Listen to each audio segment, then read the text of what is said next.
गाड़ी ना तो रुकती है, ना उस गाड़ी से किसी को वो बच्चा भागता हुआ नजर आता है। से उसके 1 रुपए भी नहीं लो। The power of reading, the power of self constructive mind, ये आता है सिर्फ और सिर्फ रीडिंग से। नॉलेज को अपने लाइफ में प्रैक्टिकल लाइफ में इंप्लीमेंट कर सको और एक अच्छा एक्सपीरियंस गेन कर सको। एक गांव था जिस गांव की आबादी कुल 1000 से 1500 थी। उस गांव के लोग ज्यादा पढ़े लिखे नहीं थे, लेकिन समझदार थे।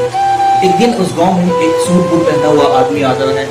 वो कार से उतरता है, एक चमचमाती कार होती है, उस कार से उतरकर जाता है और लोग उसके लिए भीड़ लगाकर खड़े होते हैं। उस आदमी को देखने के लिए, उस आदमी को सुनने के लिए लोग भीड़ लगाए होते हैं और उसे सुनने के लिए बजाते उन्होंने टिकट भी खरीदा होता है। वो आदमी अपनी चमचमाती कार से उतरता है, स्टेज पर जाता है, 2 घंटे तक लोगों से बातें करता है, उसके बाद वो चला जाता है। और वो आदमी आकर लोगों को ये बताता है कि आप कैसे कामयाब हो सकते हो। वो आदमी आकर लोगों को स्टेज पर ये बताता है कि जिंदगी कैसे खुशी से गुजार सकते हो। वो आदमी लोगों को कामयाब होने, अमीर होने के तरीके, उनकी आदतें और ऐसे बहुत सारी चीजें बताता है। हालांकि उस गांव के लोग पढ़े लिखे थे, सभी लोग जाहिल नहीं थे। कुछ लोग अनपढ़ थे, बाकी सब पढ़े लिखे थे, लेकिन समझदार सभी थे। जब वो आदमी वापस जाता है तो अपनी उसी चमचमाती कार में बैठता है और निकलता है। वापस जाते वक्त उसके कार से एक किताब नीचे गिर जाती है जो एक बच्चे के हाथ लगती है। वो बच्चा उस किताब को लेता है, दौड़ता भागता उस गाड़ी के पीछे जाता है, लेकिन गाड़ी ना तो रुकती है, ना उस गाड़ी से किसी को वो बच्चा भागता हुआ नजर आता है। वो बच्चा पढ़ा लिखा रहता है। अब वो बच्चा उस किताब को अपने घर ले जाता है, फिर उस किताब के कुछ पन्ने को पलटता है, फिर वो बच्चा हैरत में पड़ जाता है।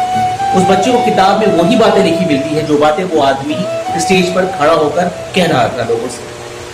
वो बच्चा उस आदमी की कही हुई एक एक बात को जो उसने सुनी थी उस किताब में अपनी आंखों के सामने उसके वर्ड्स को पा रहा था। अब उस बच्चे को एक बात समझ में आ गई कि वो आदमी जो वहां पर आकर इतने लोगों के भीड़ में स्टेज पे खड़ा होकर एक भाषण देकर गया है और एक अच्छी भाषण देकर गया है, वो उसने ये भाषण इस किताब से ही सीखी। अब वो बच्चा उस किताब के और पन्नों को पलटता है और उस किताब से बहुत सारी चीजें सीखता है।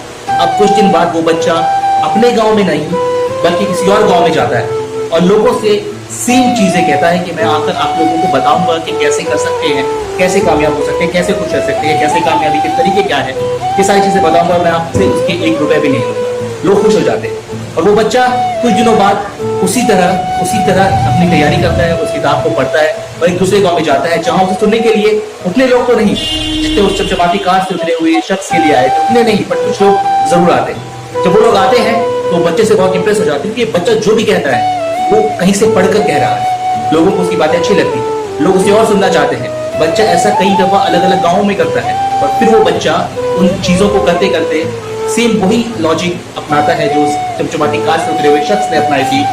अपने स्पीचेस के, अपने पब्लिक स्पीकिंग के और अपने स्टेज शो के टिकट ऑर्गेनाइज करता है। अब लोग उसी बच्चे को जो कभी फ्री में सुना करते थे जिसे, आज उसे सुनने के लिए, उसे समझने के लिए, उसकी बातों को समझने के लिए लोग टिकट लेकर उस बच्चे को सुनने जा रहे हैं। इस कहानी से एक ही बात सामने आती है, वो है the power of reading.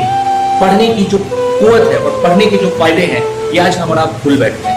The power of reading, the power of self constructive mind, ये आता है सिर्फ और सिर्फ रीडिंग से। अगर आपके अंदर पढ़ने की सलाहियत है, believe me, you can do anything, you can hit anything, you can hit any target. सिर्फ आपको पढ़ने की सलाहियत होनी चाहिए। दुनिया में जितने भी लोग कामयाब हैं, आज कामयाब हो रहे हैं या आने वाले दिनों में कामयाब होंगे, उनकी जिंदगी में रीडिंग का बहुत ही बड़ा महत्व है। नो, मैं ये नहीं कह रहा कि स्कूल लाइफ, कॉलेज लाइफ ये नहीं। Reading, self study, self reading, self constructed mind, self made, ये जो लॉजिक है ये पनपता कहाँ से है? रीडिंग से ही पनपता है। इसलिए पढ़ो, अच्छी किताबें पढ़ो ताकि आप अच्छी नॉलेज हासिल करो और उस नॉलेज को अपने लाइफ में, प्रैक्टिकल लाइफ में इंप्लीमेंट कर सको और एक अच्छा एक्सपीरियंस गेन कर सको।